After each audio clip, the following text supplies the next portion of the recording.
हमारे YouTube channel Shashi रंगीला production को लाइक share subscribe करें और बेल आइकन के बटन को क्लिक करें।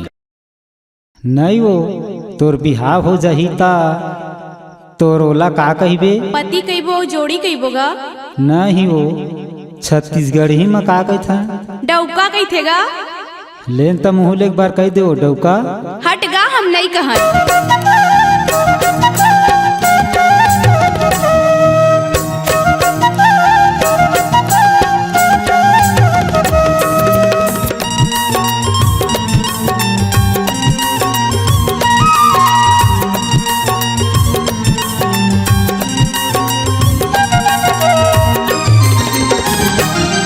मोला डौका कही देना गोरी, मोला डौका कही देना वो, मोला डौका कही देना टूरी, मोला डौका कही देना वो।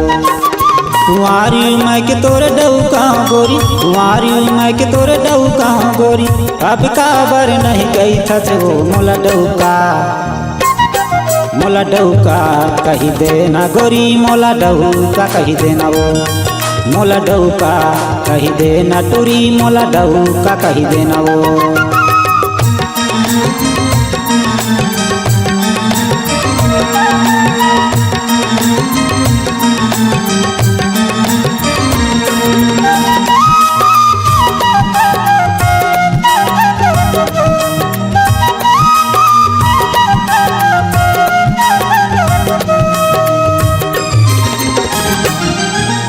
एक दिन हम गल गुंदिया खेलने पुतरी पुतरा बनाए, तय मोलाया पंजोड़ी माने तय मोरे रानी कहाए। एक दिन हम गल गुंदिया खेलने पुतरी पुतरा बनाए, तय मोलाया पंजोड़ी माने तय मोरे रानी कहाए।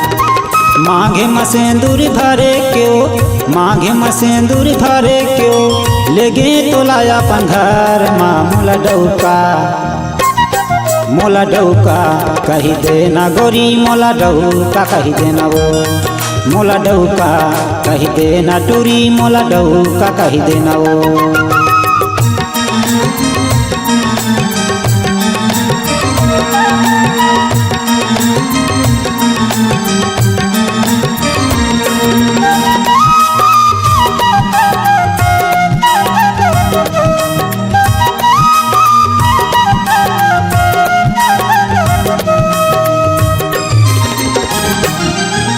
टिकली बिंदिया पाउडर लाई यऊ खाई खजाना, कस के तया खाई टूरी मने होगी मस्ताना। टिकली बिंदिया पाउडर लाई यऊ खाई खजाना, कस के तया खाई टूरी मने होगी मस्ताना।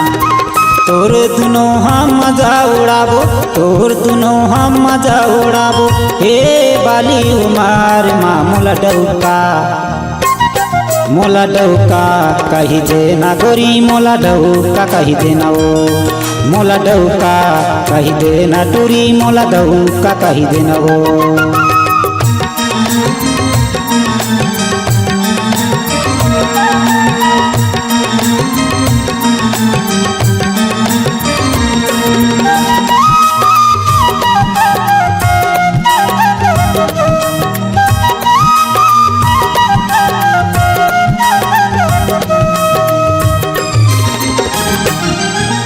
खाए के बेटा खाए चूड़ी गाई दादा नहीं डराए, कुंवारी उमर माँ चूड़ी पहिर के मोला पंडौका बनाए।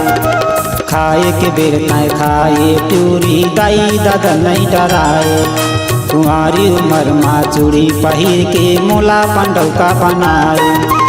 अब नहीं बने का गोरी, अब नहीं बने का गोरी, भार्गव जी के रानी वो मोला डौका, तुला डौका कही दे हम भैया, तुला डौका कही दे हम गा, तुला डौका कही दे हम भैया, तुला डौका कही दे हम गा। कुंवारी उमर के तोरे डौका गोरी, कुंवारी उमर के तोरे डौका गोरी, अब काबर नहीं कही था से वो मोला डौका, मोला डौका कही देना गोरी, मोला डौका कही देना वो। तुला डौका कही दे हम भैया, तुला डौका कही दे हम डौका कही दे हम भैया तोला डौका कही दे हम A&A स्टूडियो तखतपुर। उभरते हुए कलाकारों को दे रही है नाम, आप भी दीजिए अपनी आवाजों को पहचान। चले आइए Shashi Rangeela production high digital audio video recording studio Manki Mungeli. Mobile number 7089366823।